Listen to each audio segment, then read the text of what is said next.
Present. Call the meeting of the Menifee City Council to order at 6 p.m. And do we have any public speakers? Hearing none, we're recessed into closed session.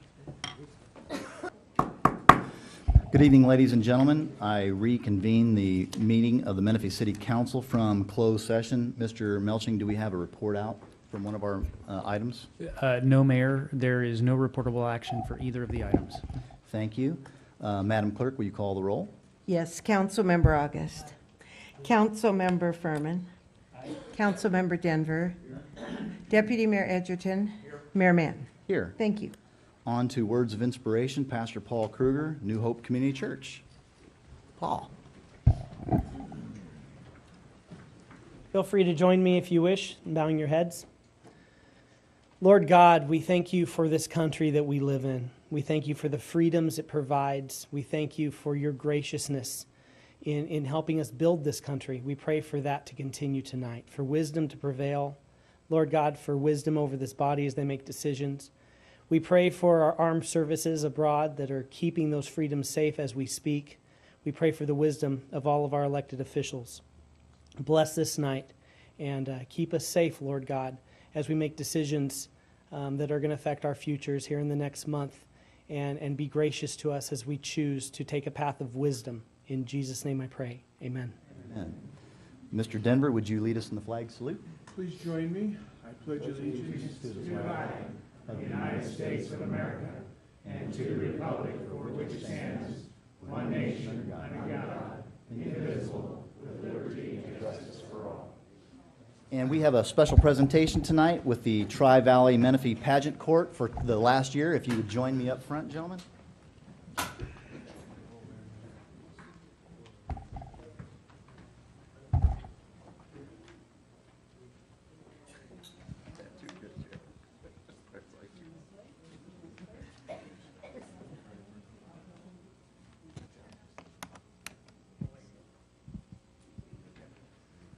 Come on up, ladies. File in right in front. And who do we have leading the group here tonight? Jennifer Walker. Excellent. So what we'll do is we will read a certificate. This is the outgoing court for the Tri-Valley pageants. And this is a City of Menifee certificate of appreciation. This certificate is awarded to Adeline Walker of Tri-Valley Pageants for 2013-2014 as Miss Teen Menifee? Miss Princess Menifee. Congratulations to you. Awarded this October 15th, 2014. Congratulations, and thank you for being here tonight.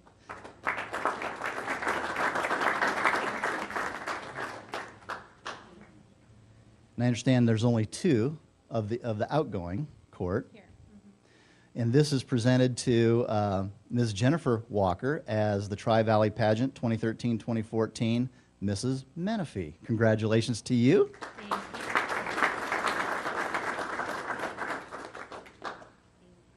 Excellent. Yep, go ahead and take the rest of these. And we have our incoming court for this year, and we have some special presentations for you to award at your convenience. But I think at this point what we'd like to do is have you ask the new court to be recognized, and would you like to introduce them? I would love that. Thank you, Mr. Mayor. To start off, I am Yvette Barnett. I'm your 2014 Ms. Elite Menifee. I'm in a special category. Ask me later. I'll tell you all about it. Our Ms. Menifee, Dawn DeFries. Ms. Preteen Menifee, Adeline Walker. Come on up. Come this way. Our Menifee Junior Princess, Jordan Oglesby. Our Menifee Junior Princess, Giselle.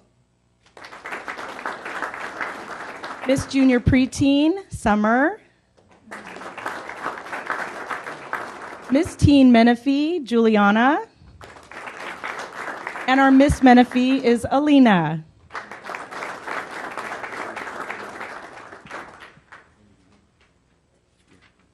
Thank you so much, and we are looking forward to representing Menifee at all of its events, and we're really excited to be doing this. Thank you all very much. We hope that in the future years, we hope that your brains follow your beauty. And we thank you very much for participating and representing us. Excellent. Thank you very much. That concludes our presentations.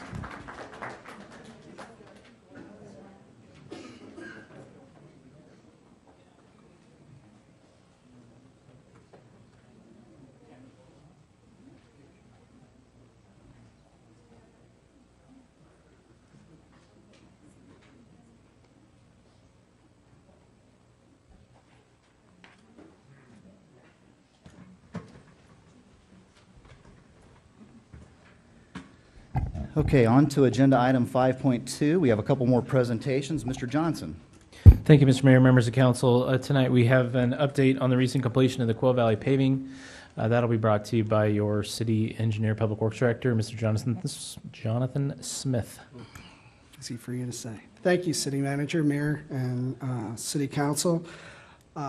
Here today to update you on all the work that we've done recently in Quail Valley to improve the roadways out there. As some of you may know, CSA 86 that was managed by the county collects funds for this area. Prior to incorporation, the county had some plans for work out there, but never completed them. So this is the first time work has been done out there for a long time, and I'm proud to say it was done under our watch. On September 3rd, the city council approved the contract with the contractor for a total amount of $192,687. That included the resurfacing of approximately 20 streets in Area 9 of the Quail Valley area.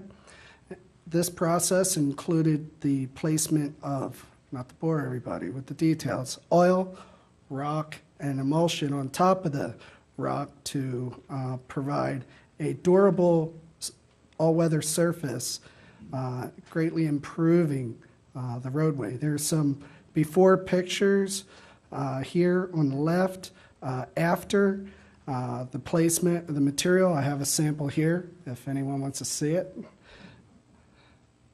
Here's a good shot of Hecht Road here on the left before, and this is just after the process there of placing the rock and covering up.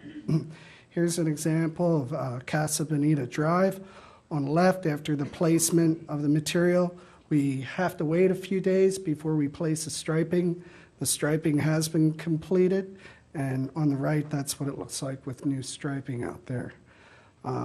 Also, part of this project was the seal coating of the Quail Valley Volunteer Fire Station. This is what it looks like today.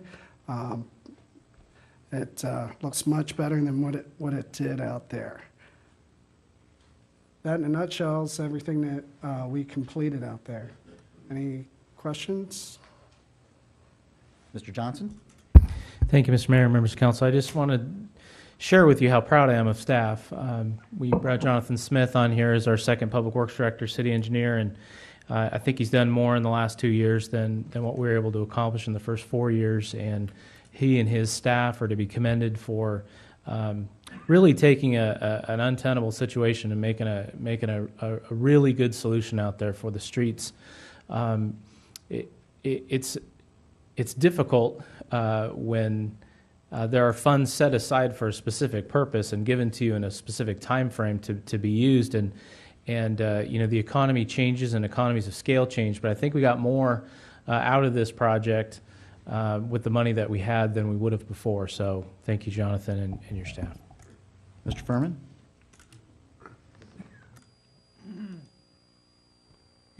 Jonathan, I want to be the first to thank you since this work was done in my district, and I want to give you my own round of applause.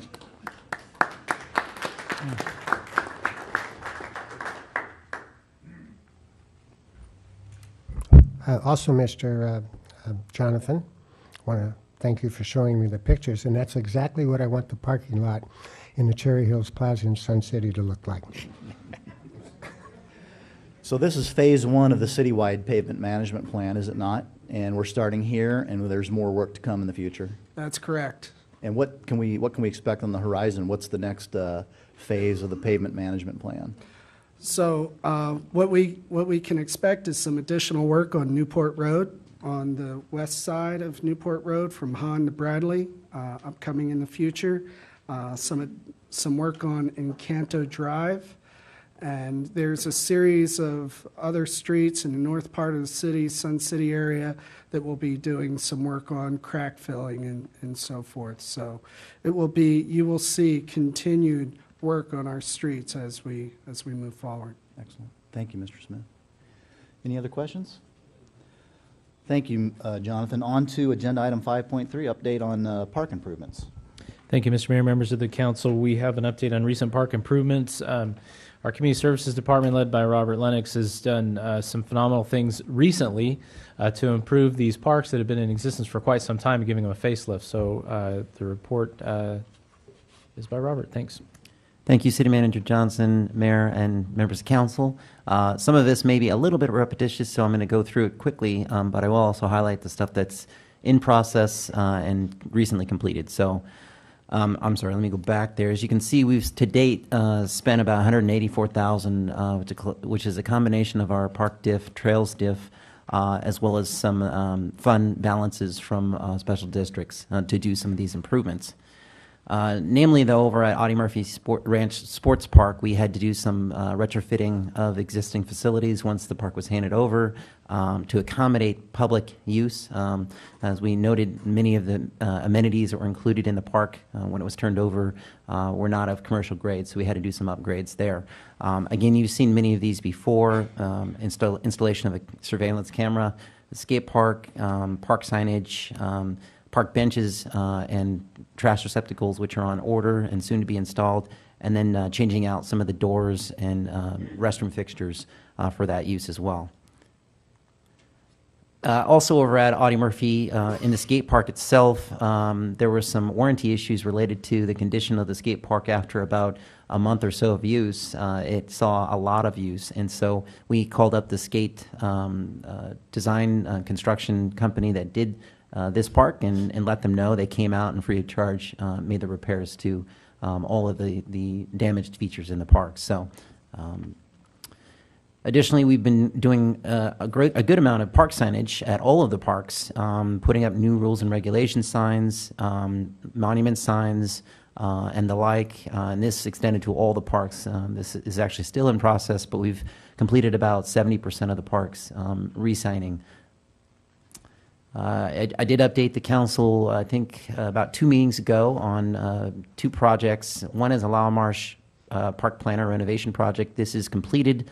As we mentioned before, this was including drought-tolerant planting and low water use, point-to-point drip irrigation, as well as protective 2-rail vinyl fencing in the planters in front of the park.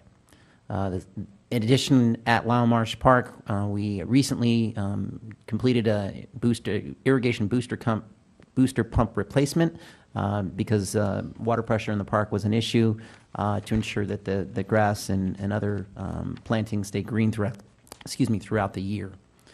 As I mentioned, the planter renovation project over at E.L. Peterson Park, this one is completed as well. With the exception of replanting, we have renovated those planter areas and are also in the process of doing the irrigation. Planting will come shortly thereafter. K. Ceniceros HVAC replacement is complete as well. On the west end of that building, they are now utilizing an energy efficient product on the roof. It was the original product was about 25 years old, so we hope to realize substantial savings in utility bills. The various parks have received pet waste stations throughout in the parks and trails. We've also retrofitted all of the restroom buildings with automated magnetic restroom door locks so that they do not have to be physically locked and unlocked on a daily basis. At the end of last fiscal year, there was completion of the Cherry Hills Boulevard median improvements on areas 1 and 2.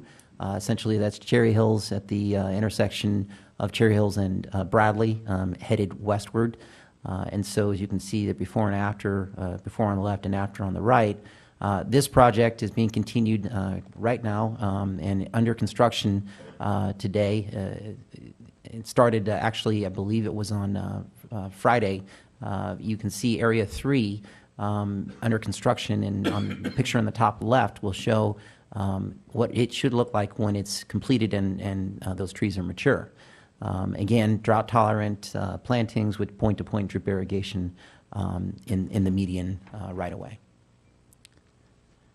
Something that we will be tackling before the end of this year is the playground resurfacing. We estimate the project to be about $125,000, and a partial grant from Cal Recycle from tire-derived products. And this will provide a safe play surface for all of the playgrounds within the city's parks.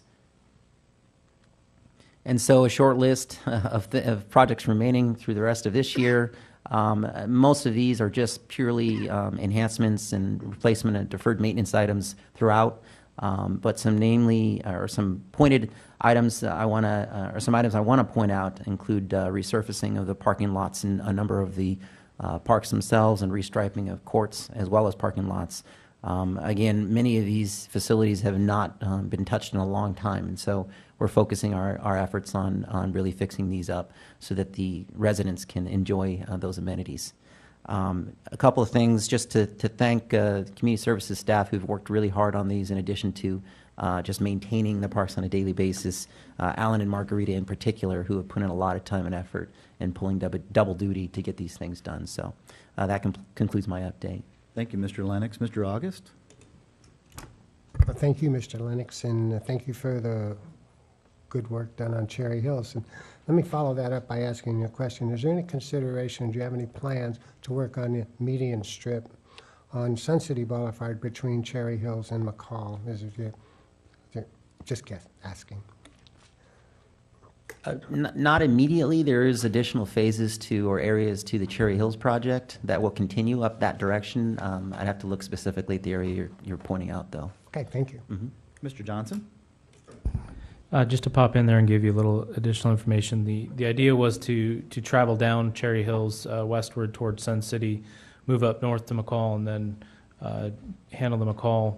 Hopefully we'll get that point in time that will then coincide with the McCall interchange project plans that we're doing, and then travel that across the freeway and move up McCall that way. So, of course, pending funding, but that was the original plan way back when. And if I could just commend Robert on his leadership in community services and for tackling those park issues that seem insignificant to many or most or some, but really when you get down to it, the improvements in our parks over the last 6 months or so have been extremely extravagant, and I appreciate you and your staff. Yeah. Thank you for all the wonderful work you're doing and getting those areas attention. Thank you. Does that conclude our presentations for tonight? Thank you. Yes, sir. On to approval of the minutes from October 1st. Are there any modifications to those minutes? Hearing none, those minutes are approved. Madam Clerk, do we have any modifications to the agenda tonight? And no, sir, as posted. The agenda is approved. On to public comments. Please call our first public commenter. Rosemarie Elwright.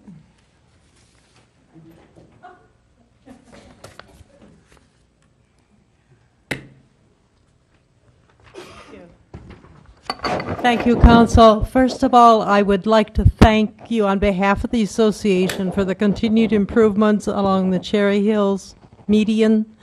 We're so pleased with what's happened so far, and it really gives our core a nice look. But my reason for being here at our September meeting, the board took action to acknowledge the 6th birthday of the city. My proclamation wasn't ready to present at the October 1st meeting, but I do have it with me. Just to acknowledge, congratulations, the certificate is presented to the City of Menifee on the first day of October 2014 in recognition for Menifee's 6th annual city birthday. So thank you. Thank you very much for that recognition. Thank you. Next speaker, please. Ann Pika.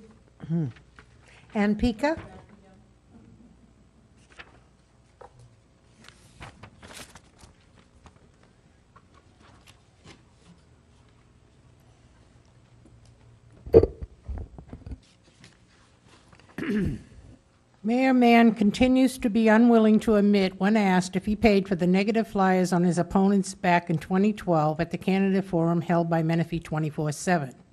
He and I both know he did pay for those flyers. Let me point out that the mayor's actions in 2012 proves to the public that past history predicts the future actions of the mayor.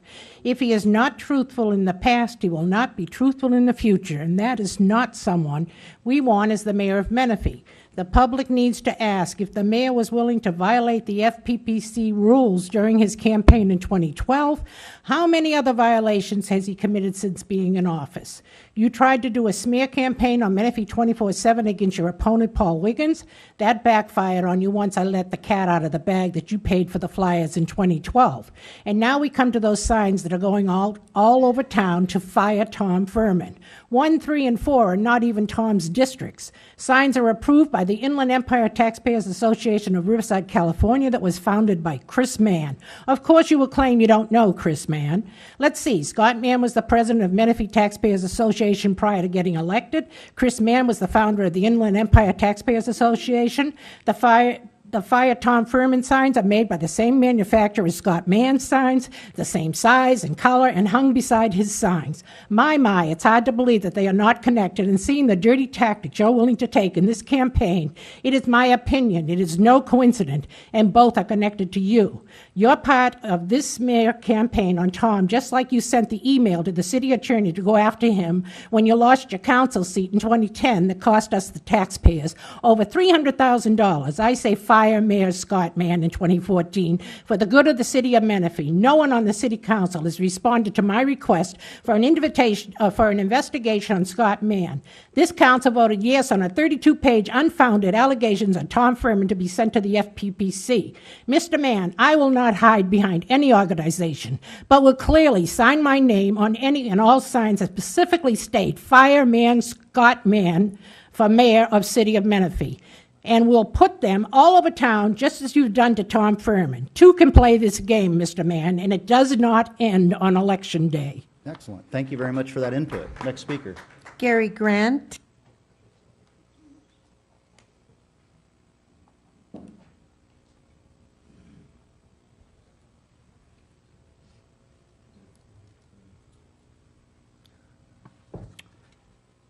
Come up here after all that. Good evening, Mayor, council members, and citizens. My name is Gary Grant, and I'm here to invite members of the public to a town hall forum this Saturday, October the 18th, 9 a.m., with guest speakers Rebecca Spencer, the Riverside County Register of Voters. She will provide a presentation on how different types of ballots are processed, followed by the time for questions and answers. Voter registration will be available as the last day to register to vote on November the 4th is October the 20th. Riverside County United Communities is a nonpartisan organization providing a variety of speakers for the public to gain a better understanding of government agencies and issues impacting our communities. RCUC meets at Boston Billy's in Menifee, just off the I-215 on McCall exit. I have left some flyers that I think most people have gotten now. I didn't quite have enough, but there are flyers for direction, and you possibly know where Boston Billy's is. So remember, Saturday. Thank you. Thank you, Mr. Grant. Next speaker, please. Mike Mudd.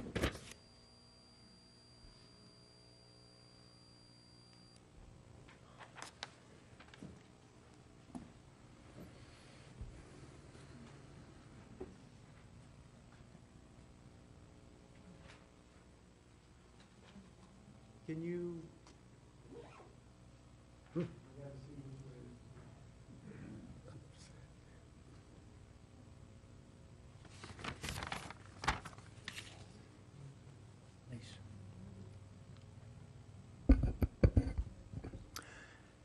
Mayor, council members, and staff, thank you for hearing me. My councilman, Tom Furman, has a diminished capacity to represent me and the constituents in District 2. The reason Mr. Furman cannot fully represent me is due to Mr. Furman's conflict of interest regarding the Wooden Nickel Ranch. This is why my councilman has had to recuse himself, not vote, many, many times since he's been in office. To complicate the situation, Councilman Furman has decided to vote on issues before the council when he knew full well he was violating the rules and the laws that govern this body.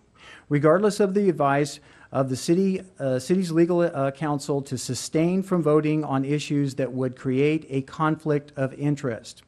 It is very clear to me and others in this community that the rules do not apply to Councilman Furman. You vote when you shouldn't. So either you disregard the law that governs this body or you just do not understand the rules that govern this body. Either way, it's clear you don't belong behind this dais.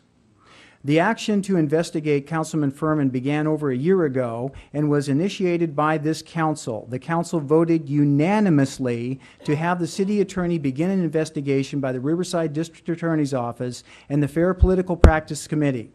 These investigations are still ongoing. All of the information I present at this time has been provided by the City of Menifee. Recap. City Councilman Furman has a hard time voting on from behind the dais legally because of his conflict of interest regarding possible profit at the Wooden Nickel Ranch. Councilman Furman has voted against legal advice of counsel and caused violations that stack up against him after being told to not vote. The flyer that you see on the screen is completely correct. If you don't have one, I'll be happy to give one to you. The public has the right to know what is going on. Councilman Furman decided over a year ago to disregard city legal advice and voted anyways. Remember, no one in City Hall can make Councilman Furman follow the rule of law. Thank you. Thank you, Mr. Mudd. Next speaker, please. Ms. Miller.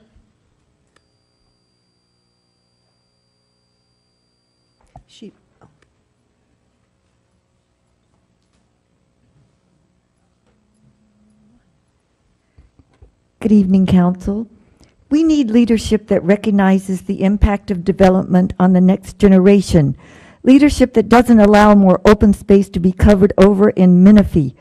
It is increasing the drought because moisture comes from open spaces. Concrete doesn't breathe out oxygen and absorb CO2 and heat. Instead, we have Melissa Melendez, whose Assembly Bill 2192 will downsize the CEQA California Environmental Quality Act's protection for the environment by fast-tracking building projects, because that is her goal of making construction the prime job fulfiller in California. Construction with creating jobs by fracking the substrata for gas and oil will be short-term jobs, long-term environmental damage, and increased earthquake risk. There is leadership talking about protecting the rural character of Menifee. Paul Wiggins, running for mayor of Menifee, has managed many systems as a transportation manager. How did these massive projects get out of the Planning Commission if he was the commissioner? He thinks Menifee has enough housing and should take a slower route. He has refused to take developers' money and recognizes that Menifee doesn't end where Marietta and Elsinore begin, so that is over 340,000 people with the county and Romolan. In District 4, we have Gloria Sanchez, concerned with the future of small businesses and wishes to protect and preserve the rural area. Will she make the connection that permitting structures is a terrible threat to the native character of the landscape? Mr. Farnham came into the council as slow growth and protect the farm and horse land. However, I've seen him vote more growth. Matt Leisemeyer, running in District 4, likes to see growth. However, he wants to protect Menifee rural area and help preserve its tribal and mining history. We can't have the valued areas covered over with buildings and only speak of the memories. We can't have rural character and more residential spaces. John Baker is a contractor. However, he questions any more growth in Menifee because of lack of water for construction or for the potential residents or industry. He also asks, where will all the traffic come and go? So there are some slow growth candidates. That doesn't mean they will follow through. If they band together and support these ideals in future meetings, elected or not, then Menifee will continue to plan for 84,000 people they already have, not more residential spaces. Conrad Melton, running against Melissa Melendez, will work to remove corporations from elections, scale back on how much is spent on voting in this nation. Mr. Melton says corporations, including developers, are not people, and that means they can't write Miller? off taxes on profits. Ma- Thank you, Ms. Miller. Next speaker, please. John Juan? Hello, you guys, and thank you for having me here. My name is John Wan. I'm the executive director of the Boys and Girls Club of Menifee, and I was here about a few months ago just reporting that we opened our doors on June 12th.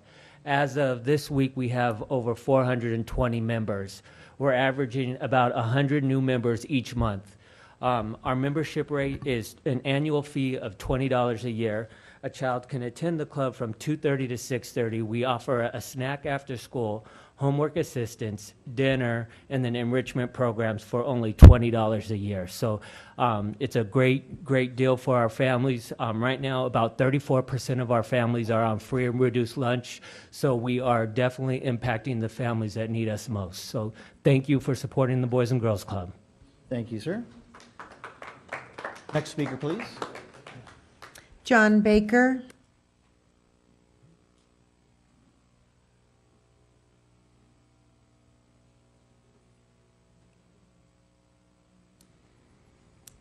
Good evening, everybody. My name's John Baker. Hello out there. I don't know how much time I got here, but hello, council. 3 minutes. Hello, Kathy. What I've heard tonight is the reason why I'm here tonight. I've got an 11-year-old son that I try to teach values to.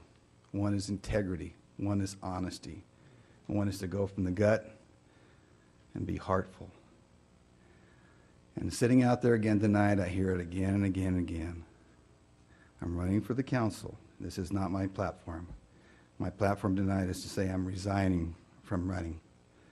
I don't run on platforms like this if it's not going to be fair and honest, and I know politics aren't like that, but that's the way I run things. So I like to go home at the end of the day and I like to put my head down the pillow and say everything's good. And lately it hasn't been good. I'm tired of the bashing. I'm tired of fighting. I'm tired of hearing things said. It's not coming from me personally, but it's coming from around me, and I'm tired of it. So you won't have to deal with me and run for the council anymore, because I want to go home and put my head in the bed, go to sleep, and know that I've had an honest day, and I haven't lied to anybody, and I've been honest. And that's the way I raised my son. So if anybody gets a piece of this and understands what I'm talking about, good. Also, the people in Menifee, they're not stupid. They're smart. Treat them as such, because they know what's going on. Thank you.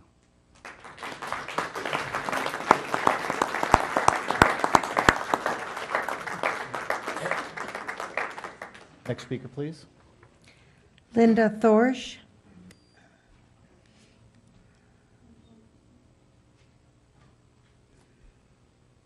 Thank you, Mayor and council members. My name is Linda Thorsch, and I live in the development, the 55 plus. Linda, can you get a little closer to the mic? Can you hear me now? I'm sorry. Thank you. And I live in the 55 plus community on the corner of Newport and Antelope. And the concern that I have is coming out of the Ralph's complex there. It's very difficult to navigate across to the turn lane to try and get onto Antelope.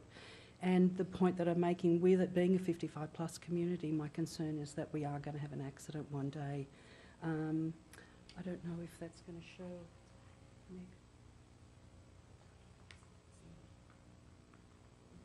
Yeah. So this is trying to get out of Ralph's, And I have sat there sometimes with 2 or 3 light changes before someone has stopped and allowed me to get across those couple of lanes to the turn lane. And yes, that's a problem, but we have a suggestion of a solution, which would it be possible to put, keep clear on the roadside, and perhaps people would keep that opening there that we could navigate across. We do have one, I noticed, on Bradley, coming out of the Sherwin-Williams section. If we could do the same there, we'd appreciate it. Thank you. Can you look into that, city engineer, and provide us some feedback in the future? Yes. Thank you. Mr. Johnson? Mayor, members of the council, if you'd like, I think Jonathan could probably provide more information on regarding the Newport Interchange project and what it's going to do to that, possibly do to that entrance, which may not solve the issue immediately, but I think it will down the road, if you would indulge. Thank you, City Manager. Yes, with the proposed improvements to the Newport interchange, there will be additional improvements there that will help that situation.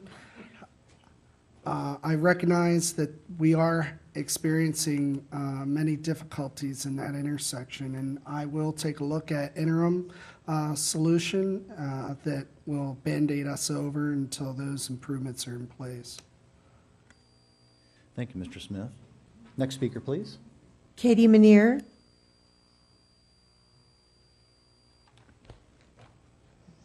Good evening. I want to say to Mr. Baker, how nice that you resigned tonight. You finally saw the light, and you did the honorable thing. Are you going into the neighborhoods now to correct the lies that you said about Mr. Furman while you were out there campaigning? Then, Mr. Mann, you stated that you foreclosed on your home when the market went down. You've said that repeatedly. I've never known anyone that could take out $100,000 on a house when the market was down. A foreclosure due to a downturn in the market is one thing, but the fact is you sucked out $100,000, then thumbed your nose at the lender and never repaid the loan. That is downright thievery. It's robbing a bank without a gun. You are a liar and a cheat to the core. Your house payments were less than $1,000 a month. Most people would just die to have house payments like that. Now you're paying twice that in a developer's house. Scott Mann is ethically challenged and financially irresponsible in his personal life while taking thousands of dollars from developers. We are to trust him with our taxpayer money? I believe you are being supported by the Board of Realtors for keeping the issue of contaminated soil out of the limelight so the building could continue until there is not one piece of open land in this city. Thank you very much. Next speaker, please. That is all of the speakers on your public comments section. You do have speakers when you reach consent. Okay, very good. On to council member updates and comments. Mr. Furman. Thank you. Thank you very much. I would like to read a letter that was, actually it was mailed out on August 12th, and it was sent to Scott Mann, from Scott Mann to all the candidates. It states, I would also like to take this opportunity to remind you that there are basic principles of decency, honesty, and fair play which every candidate for public office in the state of California has the moral obligation to observe and uphold. As the candidate, you are the leader of your campaign. Therefore, it is your duty and obligation to ensure that you are, your campaign team, and your supporters adhere to the basic tenet. To stand by and do nothing violates the principles of decency. And I want to commend John Baker's moral fiber, and I salute you. Mr. Denver. Okay, this has been a busy couple of weeks for myself. On the 11th of this month, this last Saturday, it was Dog Days at the Aldergate Dog Park. It was really a great event. Valleywide put on a big event. It was great. Little dogs were around. You were there, Mayor, and a pastor blessed all the dogs. That was just cutest thing. So that was a wonderful event. WRCOG had a visioning session. I won't bore you with all of it, but our city manager was there, and it was very insightful and forward-thinking. I'll let somebody else talk about the birthday bash, and if you'd like, I'll let somebody else talk about the Boys and Girls Club fundraiser. Last thing I'll speak of is I've been appointed to SCAG, Southern California Association of Governments, and went to Los Angeles. I still am learning what that's about. That's like looking down at from 30,000 feet. So actually, I'm still figuring out all about SCAG, but I'm going to that. So it's been a busy 2 weeks. Mr. Denver, do you want to report on public safety?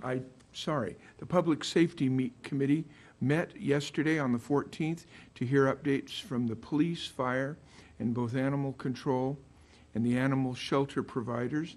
The statistics were covered from all three departments relating to each of them.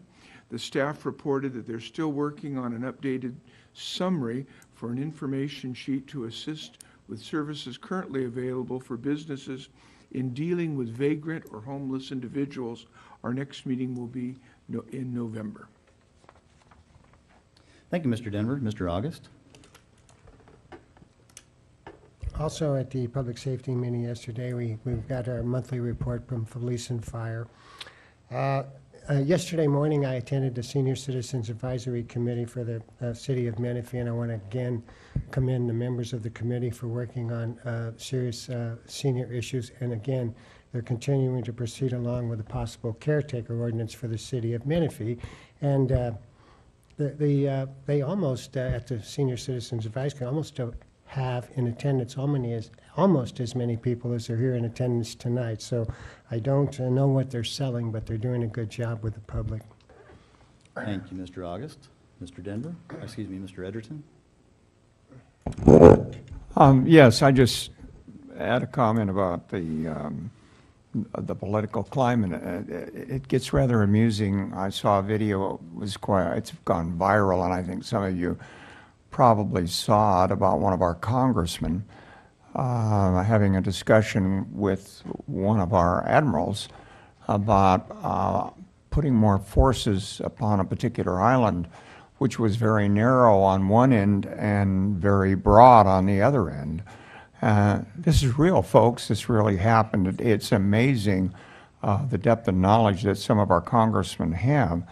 But he questioned our officer, our admiral, stating that if we put too many forces on that end of the island, which was so much wider, there's a possibility he was concerned that the island might capsize. The other things I hear are about Ebola.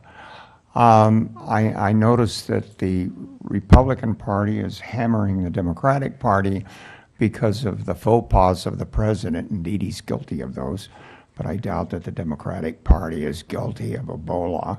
Then I noticed the Democratic Party's hammering on the Republican Party, stating that we've got Ebola, and they're the ones, after all, who cut the health costs. So these are really amusing times when you look at that sort of thing.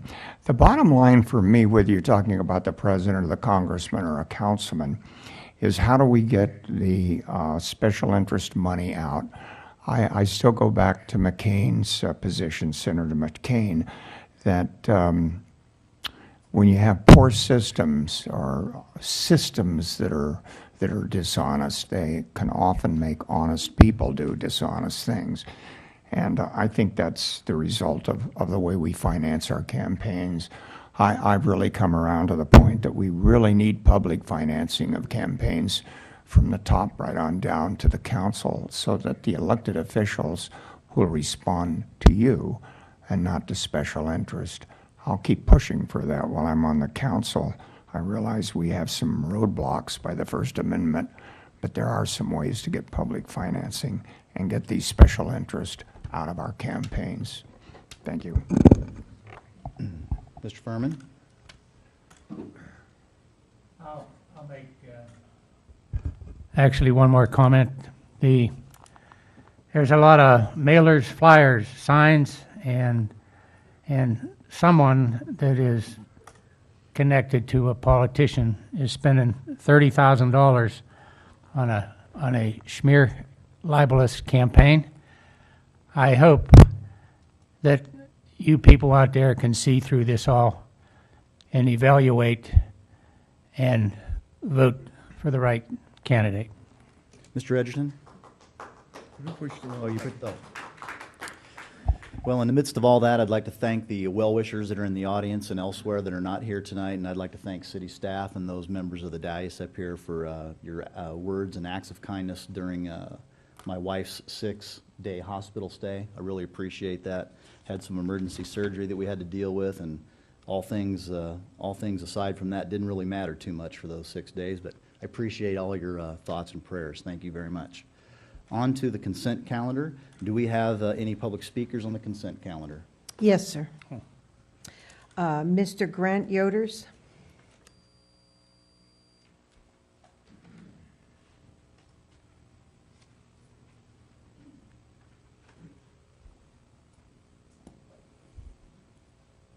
Good evening, Grant Yoders, Community of Sun City. I stand before you again with my repeated request of 4 years in running that the agenda include the sum total of the warrant register. Wildemar does it. I brought a copy of it to the council and gave it to our previous financial director about 3 years ago, and it's still a dead issue. I just don't really understand why the transparency does not exist in just identifying the sums of money that you folks are going to approve. In 2012, when a particular candidate ran for office, his campaign pledge was to ensure that the consent calendar was open and transparent. That didn't happen. He just fell in lockstep with the rest of you folks on the city council. Tonight, you folks are approving 164 items for a total of $1,281,411.47. And you folks you will not question not one of them. This warrant register is available to the public, but the public should not have to come to City Hall or go online to get a copy of it when this figure can just be put on the agenda. Very simple. Included in that warrant register tonight, we're cleaning up some of the expenses from our previous city attorney to the tune of $37,000. Again, none of the items are ever identified as what the expenses are for. Why? Is it a big secret? They say, well, some of the items cannot be disclosed for various reasons. Well, I think that is garbage. Also included in the warrant register, $3,590.76 for the city's credit card. Some of those expenses I feel that are warranted, but I'm also looking at $626 that were spent for meals. One lunch for the council, $86.96. One dinner for the council, $159.98. One dinner for the council, $121. $368 for you folks to have dinner prior to a meeting. Why? There were also 2 other lunches that brought the total up to $626. This, to me, is just a waste of city money and my money, and it's really uncalled for. Thank you.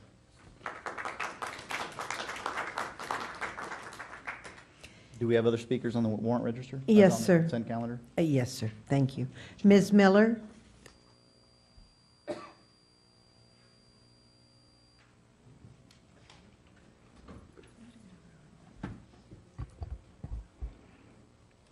Wow, that was revealing. Anyway, this is 10.4, safe school routes. I just wanted to make a comment. I just wanted to suggest that to decrease pollution, car repair, use of gas, and increase healthier children, that we can let children out a mile or more from school with volunteer parents posted along the route, and the children get exercise and the cars don't swarm into a pollution cloud in front of all the schools, morning, afternoon, parents leaving on the car for the air conditioner. Come on, America. We're not a nation who waste, are we? All right, now this is about 10.6, the Wobble Project. It should be called the Wobble Project, not the Womble, because any more heavy buildings in California will cause the earth to wobble off its axis, all balanced in California. Now, Menifee, you all need to stand up to this change of zone from rural residential to single-family and multifamily apartments. The Womble project is in violation of the 15,000 square lot minimum, which was going to be imposed and should be imposed. This project can have up to 8 dwellings per acre, further strangling traffic on Newport Road. It's over on Bradley, and it's that beautiful field that needs to stay that way and or be planted with native oak trees. And the native seeds of different plants will come back there. What is wrong with citizens who won't allow their quality of life, who will allow their quality of life to slip out of their vision, and the aesthetics of the landscape are completely locked down? This project will violate the TMDL total maximum daily load of runoff from leaky bulldozers to parked cars to poorly fertilized lawns to a variety of household hazardous waste perilously flowing into Salt Creek. Both Canyon Lake and Elsinore are federally designated impaired bodies of water, and we don't need these projects flooding into them. 10.7, another Stater Brothers? We have one. Another space for flood control we can't replace. This isn't a vital commercial shopping venue. The field that this shopping center will bulldoze over is a vital component to keeping this place from turning even more deserty. It may not have reached triple digits as you ran from your air-conditioned cars to the protection of your office. However, the rest of us were overheated this summer. When we face more drought or not enough rain to bring back Shasta Lake, Lake Mead, and Philip Salton Sea, which is getting ready to blow terrible stench over San Diego, reaching into Riverside County, then we need to stop building. Moratorium, any more buildings here. Ms. Miller, that's your time. The horror. Thank you, Ms. Miller. Do we have other speakers on the consent calendar? No, sir. Mr. Furman, you have the floor. I want to address Grant Yoder's comments. I had a meeting with the finance director last week, and we discussed the plan on a year-to-date strategy, and he kind of assured me that he was going to start off and do it on a quarterly basis, and that'll give us a better ammunition to review and possibly end up on a monthly basis year to year, but at least he agreed to do it quarterly. Thank you. Mr. Edgerton? Just following up on that, when we look at the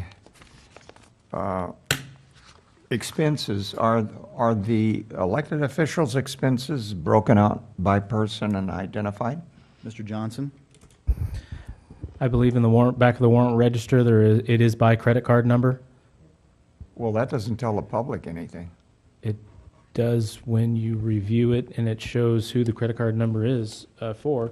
And if you go to 10.2, which is the warrant register. 10.2, okay. Before we have any further discussion on this matter, Mr. Melching, can I get some guidance from you? We're on a consent calendar, so if we want to discuss the warrant register, shouldn't we pull it off consent and have a separate discussion? So the answer to your question is that is within your prerogative to do it. However, you've taken public comments on the consent calendar, and it is appropriate under the Brown Act to have a brief response to a comment offered during the public comment in response to that. However, if it becomes more than a brief response, you're absolutely right. It should come off the consent and just get pulled from the consent calendar for separate discussion. Mr. Edgerton, would you like to pull the warrant register from the consent calendar? Yes, please. Okay. 10.2 is removed from consent. Gentlemen, are there any additional items to pull off consent? Yes, I'd like to pull 10.9, 10.12. 10.9 and 10.12 have been removed from consent. Any other items? May I have a motion to approve the balance? May I have a second? Roll call vote, please. Councilmember August. Councilmember Denver. Deputy Mayor Edgerton. Aye. Councilmember Furman. Aye. Mayor Mann. Aye. Back to the warrant register discussion. Mr. Johnson, you were about ready to make a point. Will, I was hoping to make a point. 10.6 is the warrant register. It is online. It is presented through the agenda packet. There is a total running dollar amount on there, so there's a duplication of effort. If council desires that number, total dollar amount number, be on the agenda itself, more than happy to do that. I don't see it on here. Do we do that? We probably do that once a month. So typically what we have at the end of the warrant register is a list of where the credit cards were expended from and a detailed summary of what that is. I don't see that included in this warrant register. I'm assuming that it's either at the first of the month or the last part of the month, but it happens each time. When it does, I can show that to you again, and we can go over that. Right. I just think it's appropriate, particularly as far as elected officials. For example, if I go to Tahiti or to Paris, as I often do, they should be able to know about that and be able to see that. I go to Paris all the time. Yeah. Yes, sir, Mr. Deputy Mayor, what mostly you would see is the last four digits of the credit card number, and then you would see what that was for. And typically, if it's for an event, a sponsorship, a conference, it will say who went to that conference and what the total dollar amount was for. Okay, thank you. You know, if I might, you know, we've asked for this before, and we've already decided on this before, and I think all we're doing is bringing it back to the attention that we need to have the travel of the council members broken out monthly on the warrant register to see where the expenditures are for transparency. We'd already decided on that, and I know there's a transition from Mr. Foltz to from Terry to Mr. Foltz. So I don't see a challenge, colleagues, of having the aggregated warrant register dollar figure listed on the agenda. Is that something that you could live with? I just thought. Yeah, yeah. Mr. Denver? I just don't see the point. In other words, the aggregated number on the bottom of the warrant register Is already there. is a number that, whether we're spending more money in the month of October or September, I don't see that that's valuable. You have to have it all broken out. So if you're going to do all that, then you should have the whole entire warrant register put somewhere where everybody can read them tonight. And I think that's a duplication. You can pull it up on the internet. I think, you know, it's just incredibly complicated. There's 10,000 other things in here, other memos and information that ought to be put out too then. There just needs transparency on everything. I guess you put out everything for everybody to read every night. I don't know. Mr. Johnson? Well, I'd just like to offer that we do bring this forward at every year. These are approved expenditures based on a budget that we bring forward to council by line item, by object code, and by department. And that budget is approved typically the last council meeting in June. It starts July 1 and goes through June 30th of every single year. So what you're approving are warrant register items that have already been approved for purchase under the fiscal year budget. Right, and I'm not, my concern is not for myself. It's very clear to me. I was just thinking perhaps it might be more clear to the public, and that was my only point. In any event, I'm prepared to move on. Is that a motion to approve the warrant register? No, I'm looking at. You said you were prepared to move on. Are you? 10.9, 10.12. We're going to take them one at a time. The warrant, you pulled the warrant off, the warrant register off for separate discussion, and you wanted to move on. Is that your motion to approve the warrant register? Can I have a motion to approve the warrant register? Did we do that? Did he discuss? Does he have two more to discuss? Okay. We pull these up. We pulled three things off the agenda. We take them one at a time. May I have a motion to approve the warrant register? We did. We did not approve the warrant register. We pulled it approved off the consent. balance of the consent agenda minus items 10.29 and 12. May I have Thank you, Mr. August. May I have a second? I will second the warrant register. Roll call vote, please. Councilmember Denver.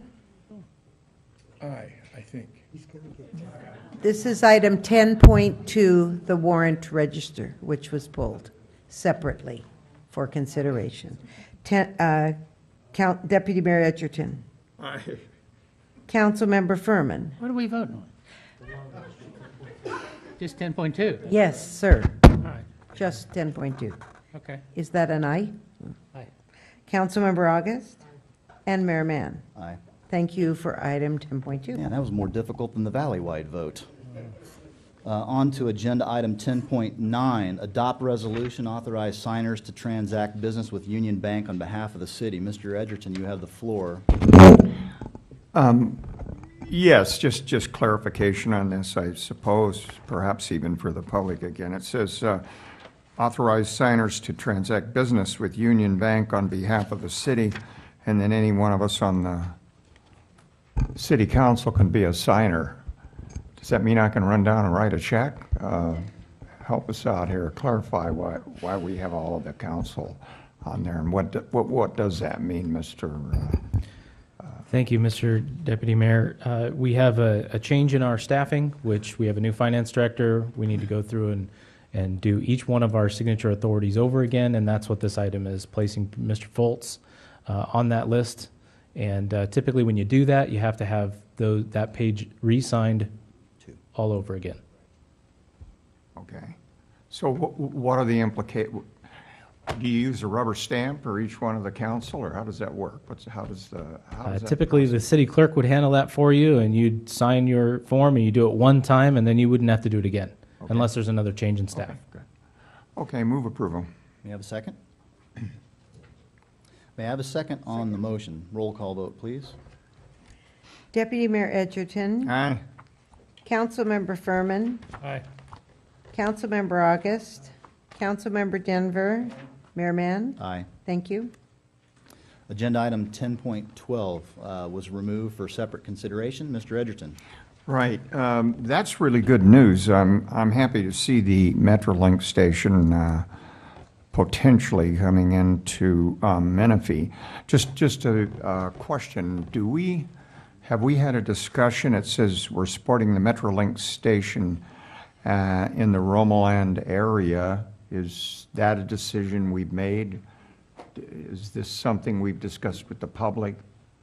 I'm just curious as to how we would present a motion this way. I'm not certain that it's been a council agenda item that's open for public discussion. In other words, it appears that we're saying we're going to have Metrolink and it's going to a specific designation in Menifee, or did I read that wrong? Mr. Deputy Mayor, I believe that RCTC had asked us to put this on our agenda, and the reason being, if there was ever a time to request an opportunity to have a station in Menifee along the Highway 74 corridor, this is pretty much the time as they're moving forward on the project. And this doesn't commit any funds to have a station, but this basically says that this council believes that having a station in the Romoland Menifee area inside our city boundaries is preferable.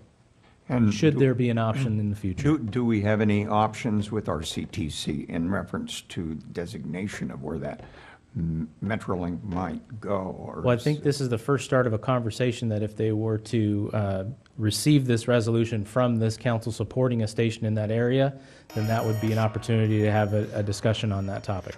Okay. But with that, I will move the motion.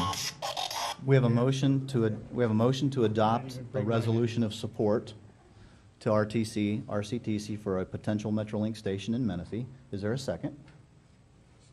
Second. Yeah. Mr. August has the second. Roll call vote, please. Councilmember Furman. Absolutely. Councilmember August. Councilmember Denver. Aye. Deputy Mayor Edgerton. Aye. Mayor Mann. Aye. Thank you. We have no public hearings tonight, no discussion items. On to city attorney reports. No city attorney report. No city attorney report. City Manager report. Thank you, Mr. Mayor, members of council. Just a brief update on our community services that was not the similar or the same from earlier tonight. Thank you, City Manager. I'll keep it brief. As you note on the screen, I have removed the capital improvements update since we already covered that. Some important dates, though, on the 18th, which is this weekend, the Roma Land Cleanup Day, Riverside County. Be sure to attend if you have the time and encourage residents to collect their trash and debris. That is available. On the 25th of October is the Location? I'm sorry. Location for the Roma Land? There's a flyer. It's the Marion Ashley Center. Thank you. It's What? It's Heritage High School at 7 a.m. The staging area is Staging 7 area. a.m. On October 25th is the Halloween extravaganza at Lazy Creek, and then on November 1st is healthcare at Case Geneseo Senior Center.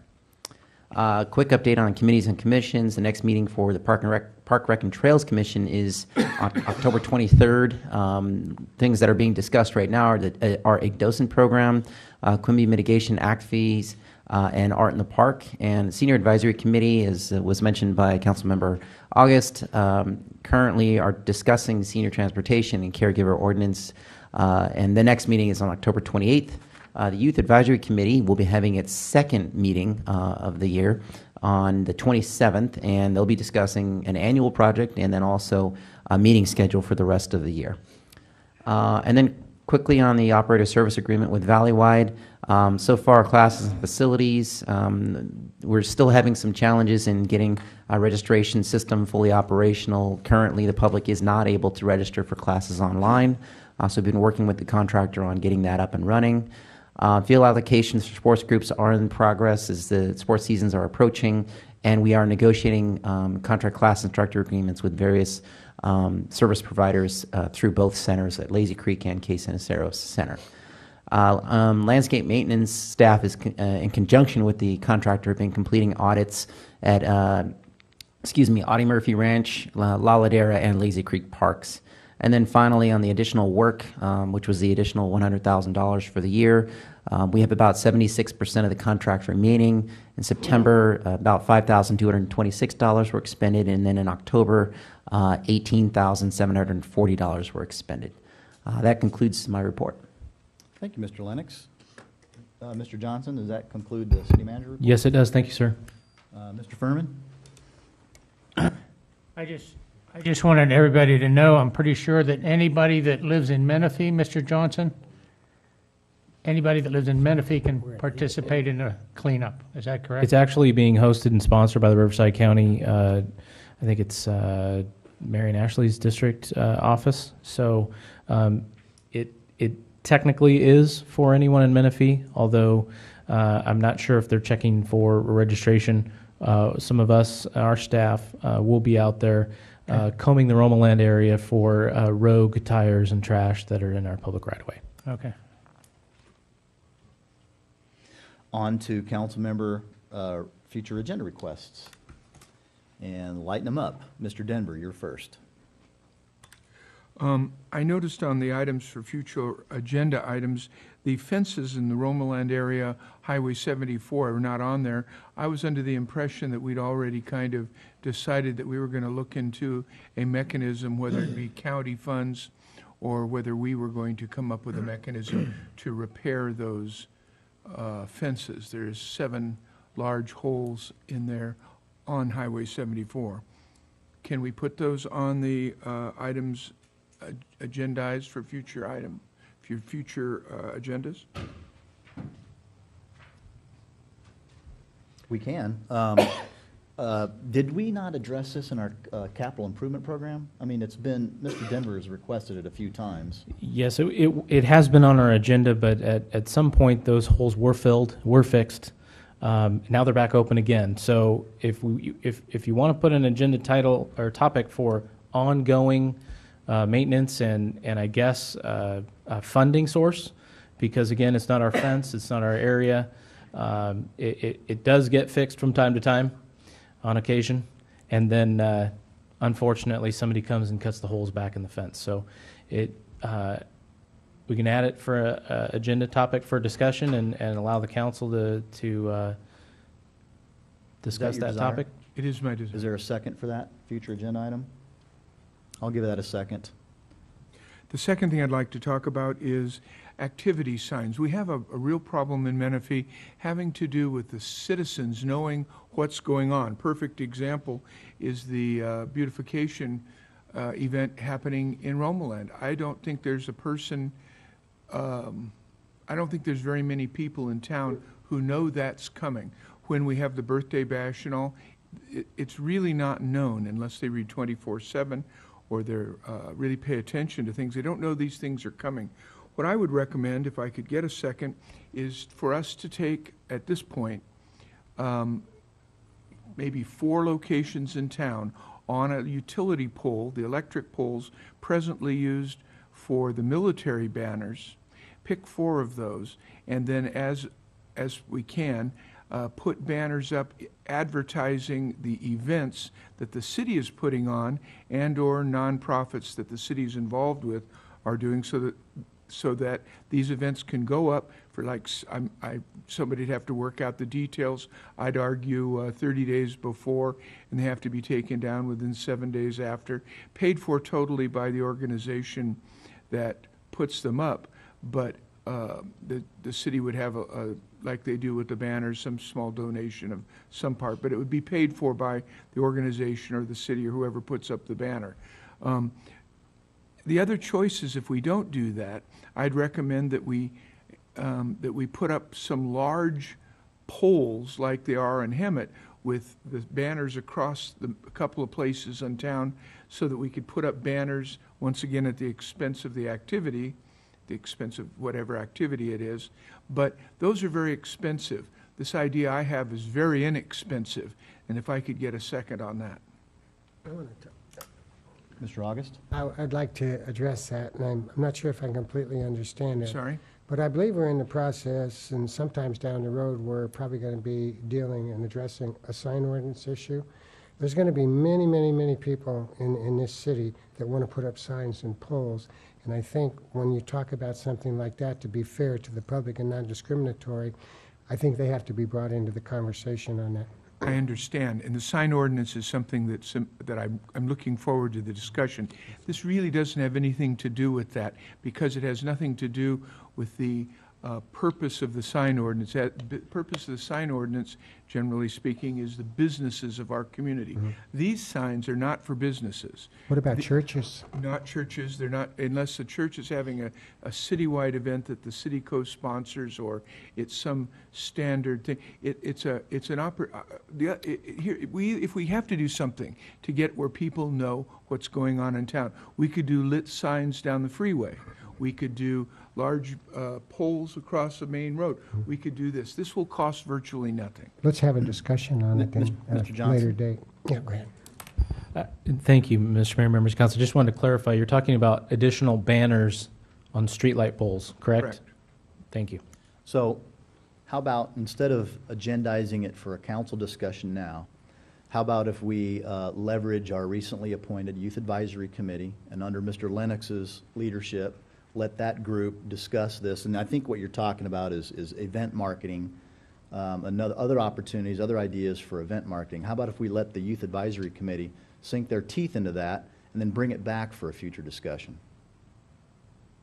Would that be acceptable to you, Mr. Denver? Yeah. Is that something that we could do, Mr. Johnson? Absolutely, Mr. Lennox.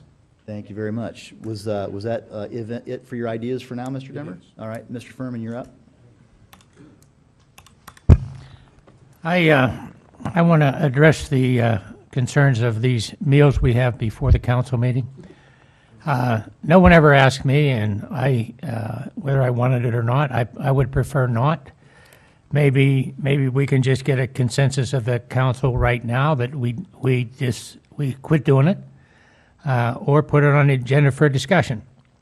One of the two, I don't care.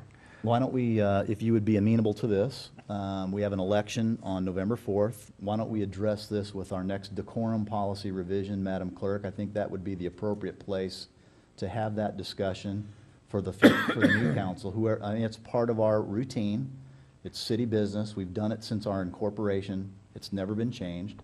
So let's explore it as part of the next round of decorum policy routine business changes instead of addressing it right now. I understand.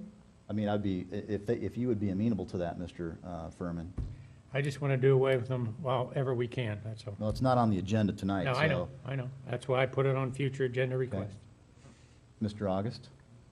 You never starve, Tom, for dinner around here, that's for sure. You've never starved for dinner around here, that's something. I'll give I don't Mr. eat I'll much give late Mr. anymore. Furman a second to discuss it on a future agenda item. Okay. Mr. Edgerton? Just a couple of comments I was noticing some future items, although in reference to Mr. Denver's suggestion about putting these banners on poles, I think it's a good idea. The only thing I'm concerned about clutter, and we want to be concerned about cluttering up our city with a lot of signs. We can take that up when we discuss it. As far as Tom Furman's suggestion about we should or shouldn't have meals, Mr. Furman, I agree with you, but some of us should eat more and some of us should eat less. And That's a 3 to 2, though. 3 should eat less, 2 should eat more. The other consideration here that we have here is it says, consider city TV channel for airing council meetings and other events.